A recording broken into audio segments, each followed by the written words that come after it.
Hello, and welcome to From Planning to Prosperity, the podcast where we spotlight wealth management professionals who are shaping the future of financial advice and client service. I'm your host, Stephen Palmer, and today I'm excited to feature Ryan Edwards from Southeast Retirement Planners. Before we dive in, I'd love to start with a little background. Ryan here. Hi, Ryan. How are you doing today? Thank you. Hello, Steve. Thanks for having me. Yeah, no problem. So what first drew you into the wealth management space? Well, I'll tell you, it's something that had always caught my attention at a young age, I guess, and I always liked helping people. I thought it was an interesting profession, and had some friends that were a part of it, and I thought it was something that I could excel in. I didn't know a whole lot about it, all the ins and outs, but I caught my previous life or previous career was in college as assistant college basketball coach. So I kind of was excited about the drive of recruiting, and it kind of carried over to what I do today, and the drive of trying to, help people and bring on new clients. Yeah, that's awesome. That's a great story for the listeners. I mean, it's always interesting to me, like how sports can play a nice transition into real life. Right. The working life. That's right. I should Yeah, say. it does. Sports can be real, but not for many. That's right. Well, yes, professionally speaking. That's right. But yeah, it's been still a part of my life. I don't actively play, but I've got kids involved, so it's still a big part of life. There's a lot of correlations to what it takes to succeed in sports, to what I think it takes to succeed in business. So it's been. Yeah, for sure. For sure. I wish somebody told me that when I was a kid, but whatever. I'm past it. Oh, I had fun. That's right. Well, it's still time. You still be active. Yeah, I am.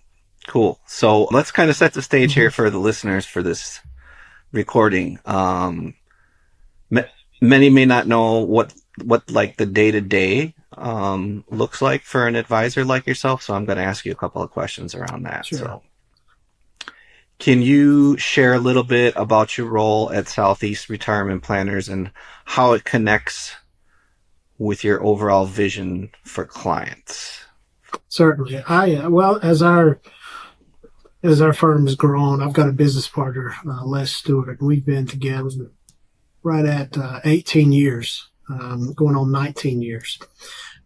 We started out at larger firms and went independent. That obviously, when you start from basically very little and starting your own firm, you hold different roles, and those you're doing everything. Yes.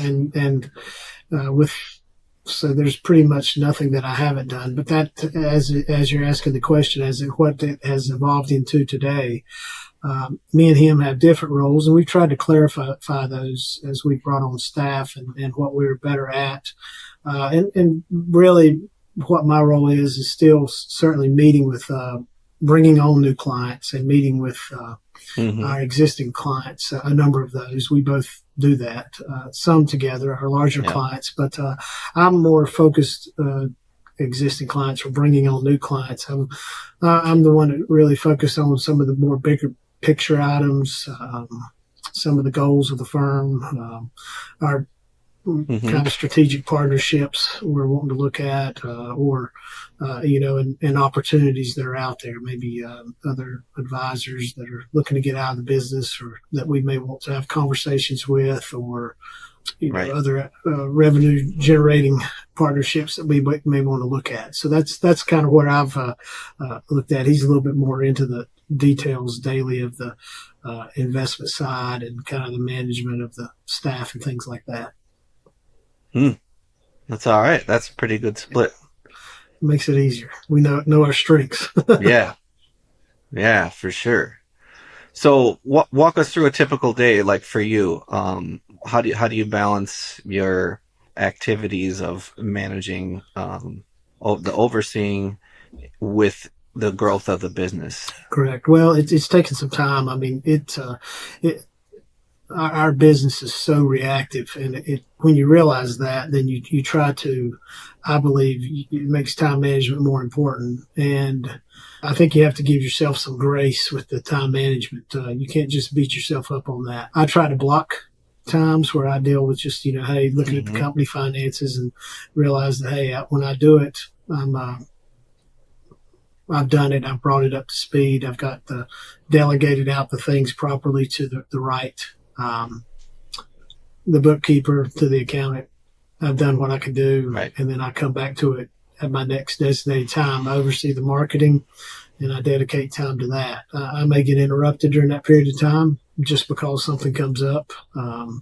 And Sure. I try to limit those disruptions, but nonetheless, I've never seen anybody in our business that can just shut the door and consistently make that happen. So I think you have to give yourself some grace on that. I try to kind of block times for the areas in which I really want to dedicate some focus time to. I try to. I like that. So, something that's always been important to myself and Les as our kids have grown is, I don't mind working late at night and early in the morning, but we're not going to miss any of our kids.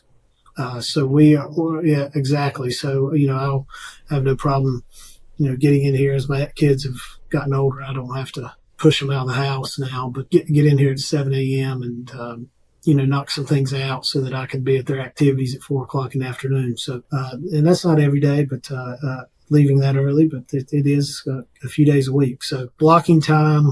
And I wrote, kind of one of the big things, and is over the years, I think a lot of advisors don't work on things that actually move the needle. And one thing that I think I pride ourselves on is not getting caught up in the weeds, being focused on what really moves the needle, what clients actually need, desire, what can really help them versus what is fluff. Okay, what is really just fluff. I think that comes across. That helps us in our business. That helps us be able to do more. That helps us service more individuals. Helps us bring on more new clients, and it helps our retention. Yeah, that's good. That's a great overall managerial style picture of a great day. That's a great. So thanks for giving us that inside look. Wealth management today is evolving quickly. There's a lot of moving pieces and parts and people today, right? More so than ever. You're right, kind of at the center of all these things that are changing, like you've been kind of talking about. So, what shifts are you noticing, whether it's client behavior, compliance, or tech, that are kind of affecting your current day to day? Right. I think that the news media is always just more. It's more in your face. It's more negative driven. We're always balancing that. That's nothing new, really. It's more prevalent, I believe, and we communicate a lot with our clients and try to, kind of explain to them that, hey, that's what we're here for, is to try to make sense of all the noise, if you will. We do that with our marketing because we actually market to our existing clients, provide them with good pieces of timely information on a monthly basis, and have events that help stay in front of that. And they know that they can also communicate with us if they have questions. One of the things that I know that, this isn't anything new or that I'm bringing up, but obviously the artificial intelligence, the AI, that's something that's being brought up in our industry quite a bit. It is certainly a change, a trend, and we've been.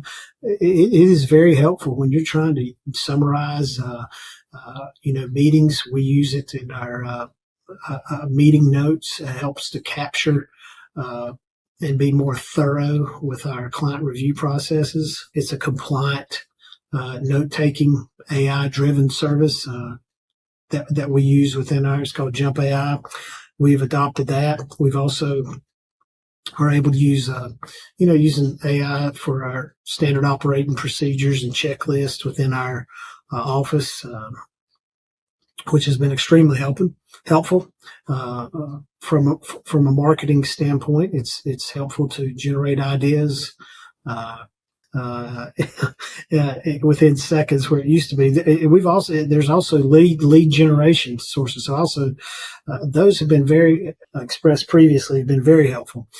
Lead generators, we have been on the front end of a couple things that we've used, and I'll quickly tell you that we've thrown some good money at things that just didn't work for us. Now now I'm not to say that they're bad by any means, but I just think that you learn while you go. We pursued and have pursued a couple of things that have been driven by AI, and has got us in front of some individuals that had assets.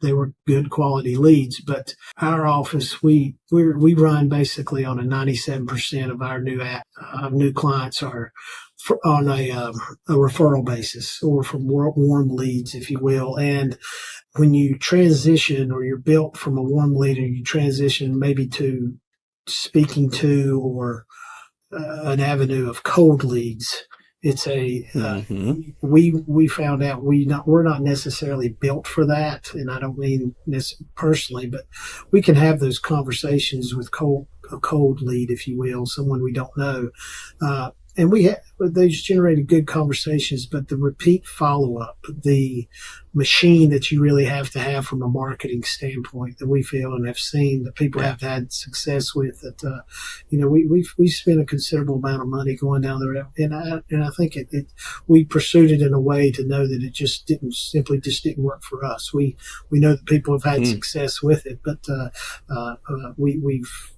we found what would work for us, and more clearly identified what works for us and what doesn't, I guess.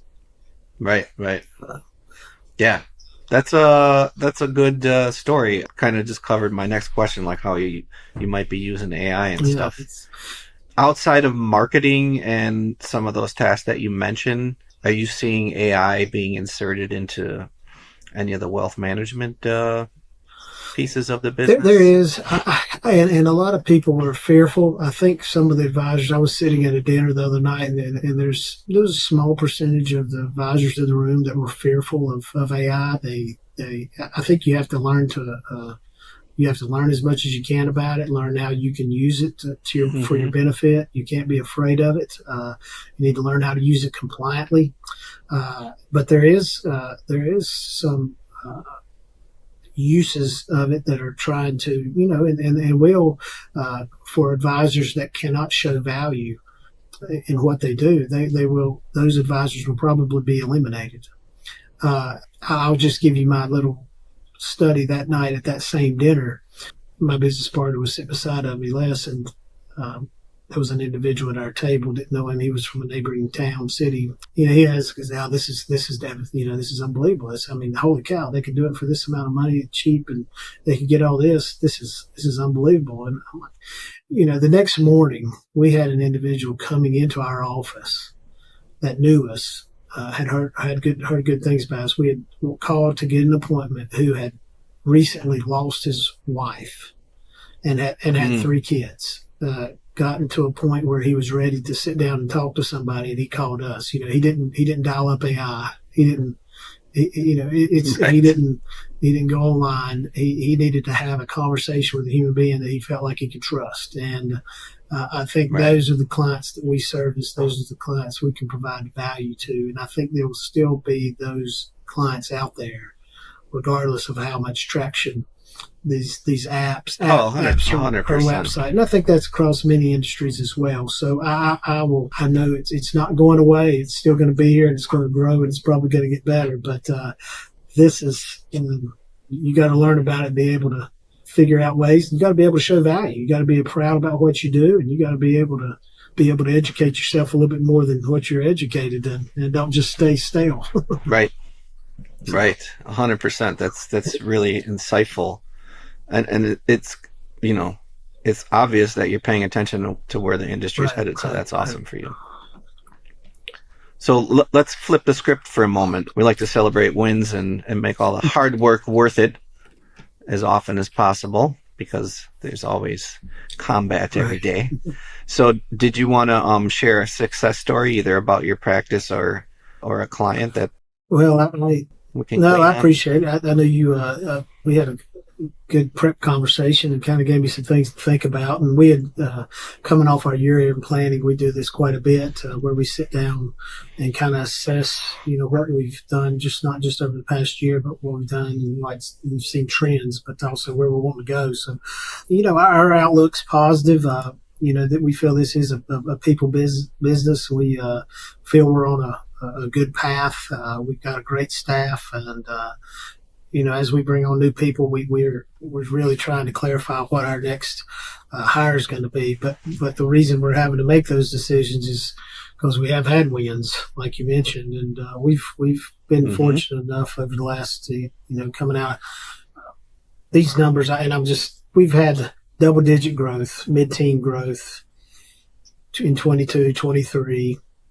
Over 30% growth in 2024. And then last year we were, revenue growth was up 25%. So our assets, we primarily are a fee-based advisory, do advisory business. We focus on not just investment planning, but also proactive tax strategies, retirement income planning, estate planning consultation, and protection strategies.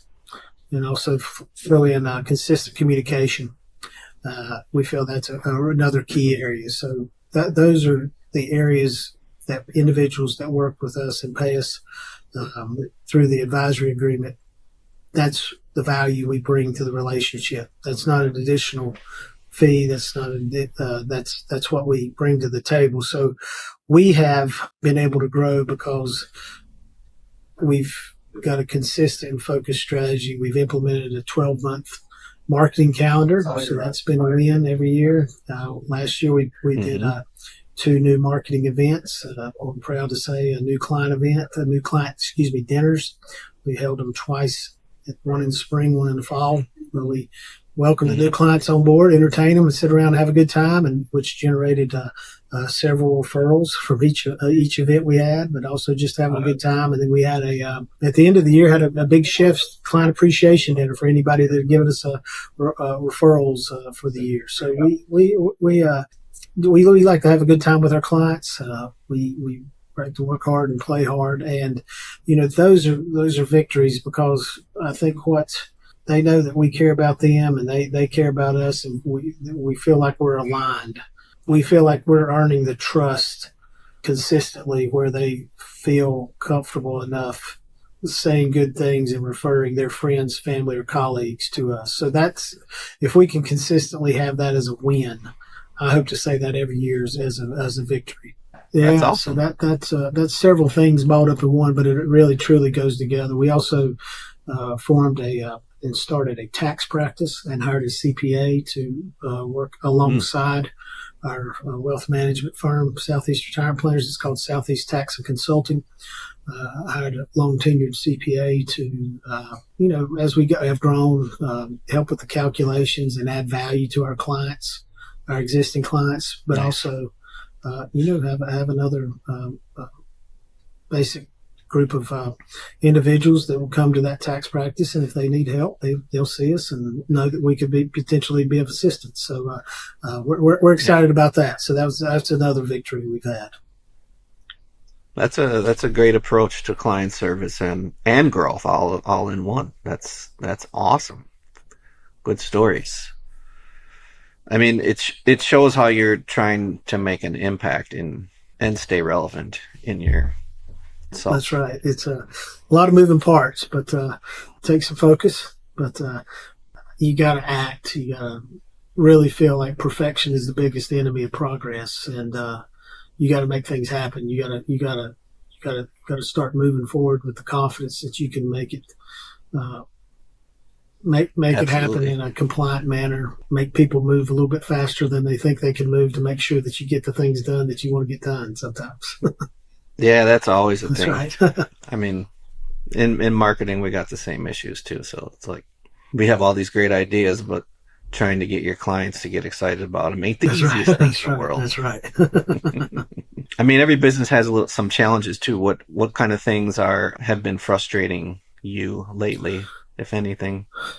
Well, it's I guess the frustrations are good ones. It's the frustrations that come with growth. It's it's the next staffing issue.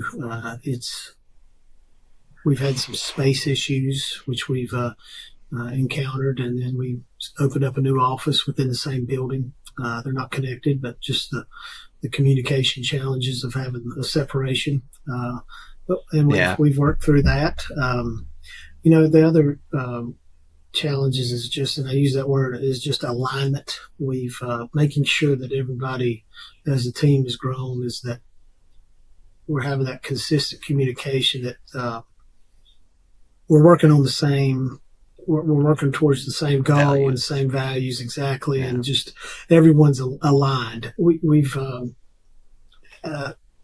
sometimes when you work on a project, and I'm the world's worst about it, is I'm focused on moving it forward, and a lot of the details. The project gets moved forward, but some of the details aren't ironed out like they should be, and then all of a sudden you're into it, and you're like, "Holy cow!"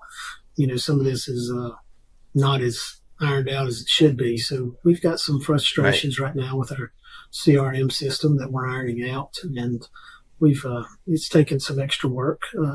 We've identified some solutions. It's going to cost us a little money, or it's going to cost us a little time, but it is what it is. So we've made a lot of progress too, but it's challenge. It's a challenge, but it's a challenge that's come from growth. It's not a challenge of like how are we going to meet payroll, or how are we going to anything devastating. Yeah, that's a good a righteous challenge. That's right. CRMs are a pain in the butt. They are. 100%. Every single one of They them. sound good. They sound good. But yeah, they all sound good on paper until you buy into it and you're like, what? It doesn't do anything for me. I have to do it all. Exactly. There's a lot to it. They lied. Yeah. They're never as easy as they say they are. That's right. Right. That's right. So in terms of your clients or your clients' growth metrics, what items are you focusing on there today? Well, from a client perspective, what we're trying to focus on with the clients right now, I'm going to speak from a client perspective, and then I'll speak from our business perspective. Our client perspective right now, we're getting ready to go into a review season for about a 3 or 4 week period where we're just back to back. It actually starts later today. And what we're focusing on there is obviously health and cash flow. The markets have been going good. As we're talking right now, there's a lot of turmoil within the world geopolitically in the Middle East. So there's obviously going to be some conversations centered around that. And really it's just kind of clearing out the headspace in terms of what's the right communication and what's going on and how is it going to affect their portfolio. And that's we don't like to make knee-jerk reactions, and just communicating and making sure that they know how their portfolio could potentially react if we do see a correction here in the short term. Yeah. So that's what our biggest focus is right now, to make sure that they're not making a knee-jerk reaction. We are cautiously optimistic on the market, so we're trying to convey that. These headwinds are nothing that's different. If we just take the turmoil in the Middle East, that's been going on forever. It's nothing new. But from a client perspective, from the business side, what we're trying to do and what we're trying to focus on, our goals associated with 2026 we're trying to focus on bringing on 20 new clients. From that, where our goal is to bring on 30 referrals, which hopefully will breed us 20 million in new assets under management.